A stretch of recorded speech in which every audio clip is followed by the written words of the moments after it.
Mga ka-sports, paano kung sa susunod na FIBA window or next year, wala tayong iniisip na eligibility, walang iniisip na availability, at ang pinakamalakas na posibleng lineup ng Gilas Pilipinas ang ihaharap natin laban sa Oceana or iba pang powerhouse team. Sa video na ito, bubuuin natin ang isang what if dream team ng Gilas na kayang magipagsabayan at posibleng manalo laban sa mga higante ng Oceana. Kung fan ka ng Gilas, siguradong maiisip mo rin ito. Kung trip mo po ang ganitong content, paiwan ng follow at pa-subscribe na din. Tara po, simulan na natin. Mga ka-sports, kung hilig ninyong bumili ng mga Gilas jersey, Gilas accessories at mga gamit na pang basketball, habang nanonood po kayo sa aking mga videos, kindly check this basket on this lower part ng ating video at magpa-pop up yung ating mga items sa gilid. Mga legit po yung mga items dyan, and see to it po na makabili po kayo ahead of time kasi meron po yung mga discounts and mga promos depende po sa seller. And also, kunting suporta din as a content creator po. Salamat! Mga sports, matagal na natin problema ang size, athleticism at depth kapag kaharap natin ang Aussie at Tall Blacks. Pero paano kung NBA level scoring, elite wing defense at legit FIBA big men ay sabay-sabay na nasa isang roster? Ito ang lineup na pag-uusapan natin ngayon. Una tayo mga sports dito sa backcourt overload. Unang-una si JC or mas kilala nating Jordan Clarkson. Simulan natin sa halimaw sa opensa. Kapag nagiging dikit ang laro, siya ang tipo ng player na kayang bumutas kahit walang sistema. Isolation, pull-up 3, clutch, si JC na yan. Sumunod si Jalen Green. Isipin nyo ito ha, Jordan Clarkson at ang player na ito sa iisang backcourt. Speed, explosiveness, athleticism. Dito pa lang, hirap na ang Australia at New Zealand mag-match. Sumunod, Remy Martin. Kung may panggulo, pang-energize at pangwasak ng momentum ng kalaban, iyan si Remy Martin.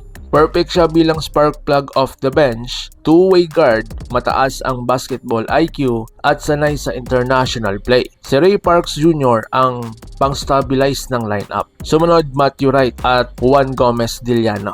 Dagdag mo pa ang shooting ni Matthew Wright at depensa at discipline ni Juan Gomez-Diliano. Biglang wala ng pahinga ang kalaban. At dito naman tayo mga ka-sports sa wing depth na pang-Oceana. Unang-una si Justin Brownlee. Kapag FIBA, si JB ang pinagkakatiwalaan. Napaka-consistent, kalmado at laging may sagot kapag kailangan ng basket. Sumunod si Lakay Renz Abando. Kung may player na bagay kontra sa mga OC, iyan si Renz Abando. Defense, athleticism, hustle, pagbantay sa pinakamapanganib na wing ng kalaban. Sumunod si Jordan Heading. Kailangan mo ng spacing laban sa malalaking depensa ang player na ito. Isang segundo lang ng luwag, tres agad. Sumunod si Lebron Lopez, Bogie Ellis, Ron Harper, Dylan Harper. Dito papasok ang future ng mga versatility. Si Lebron Lopez, athletic wing na bagong henerasyon. Si Bogie Ellis, instant offense, habang si Ron at Dylan Harper, physical, switchable defenders. Biglang ang Gilas na may panglaban sa laki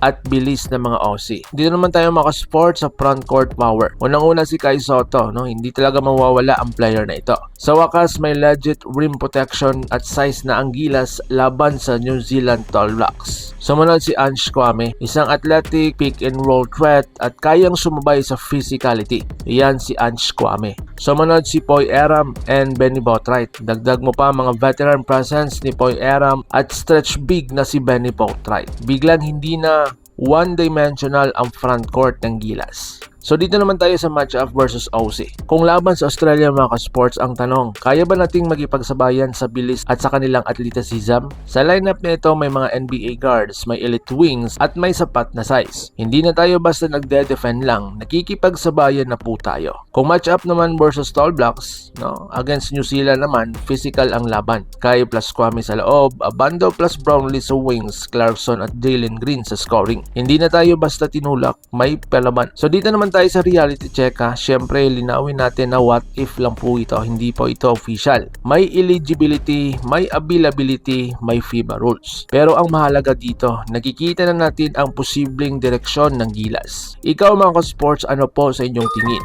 Kung ikaw ang coach sa lineup na ito, sino po ang iyong tatanggalin? Sino ang automatic starter? Comment down below.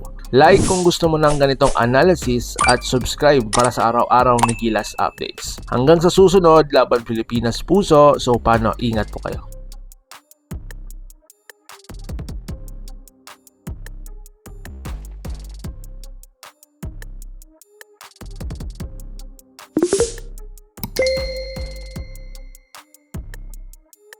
Mga ka-sports, kung hilig ninyong bumili ng mga Gilas jersey, Gilas accessories at mga gamit na pang basketball habang nanonood po kayo sa aking mga videos, kindly check this basket on this lower part ng ating video at magpa-pop up yung ating mga items sa gilid. Mga legit po yung mga items dyan, and see to it po na makabili po kayo ahead of time kasi meron po yung mga discounts and mga promos depende po sa seller. And also, kunting suporta din as a content creator po. Salamat!